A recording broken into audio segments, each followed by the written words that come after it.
تحصیل بھر کے وفاقی محکموں کے متعلق عوامی شکایت سننے کے لیے وفاقی محسوب اعلیٰ کے چیف ایڈوائزر محمد اسلم خان نیازی نے لیسکو وابڈہ ایکسین آفس میں کھلی کچہری کا انعقاد کیا، جہاں عوام نے شکایات کے انبار لگا دیے۔ اس موقع پر چیف ایڈوائزر وفاقی محسوب اعلیٰ محمد اسلم خان نیازی نے میڈیا سے گفتگو کرتے ہوئے کہا کہ عوام کو سستا اور فوری انصاف فراہم کرنا ادارہ کی ترجیح ہے۔ وفاقی محتسب نے ہماری ڈیوٹی لگائی ہے سید طاہر شہباز نے کہ آپ خود لوگوں کے پاس چل کے جائیں تاکہ ان کی دہلیز پہ ان کو یہ سستا انصاف میسر آ سکے۔ تو یہ تمام وفاقی ادارے جو ہیں ان کے خلاف ہم درخواستیں سنتے ہیں۔ وفاقی محسوب اعلیٰ طاہر شہباز خان کی ہدایت پہ مختلف شہروں میں سائلین کو ان کی دہلیز پہ انصاف فراہم کرنے کے لیے کھلی کچہریوں کا سلسلہ جاری ہے، کیونکہ اس میں نہ تو کوئی وکیل ہے، صرف ایک طرف کمپلیننٹ بیٹھا ہوتا ہے، ایک طرف وفاقی محتسب نمائندہ ہوتا ہے اور دوسری طرف محکمے کا گریڈ 17 جو اس سے اوپر کا آفیسر ہوتا ہے۔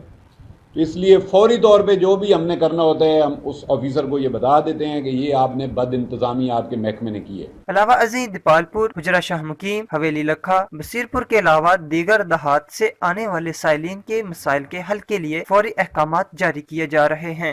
ہم لاتے ہیں ٹاپ نیوز، آپ کے فیورٹ ٹاک شوز اور انلمیٹڈ انٹرٹینمنٹ صرف یوٹیوب پر۔ اگر آپ نے ابھی تک ہمارا چینل سبسکرائب نہیں کیا تو ابھی سبسکرائب کریں اور بیل آئیکن کو کلک کر کے ہماری لیٹسٹ ویڈیوز کے بارے میں اپڈیٹ جانیں۔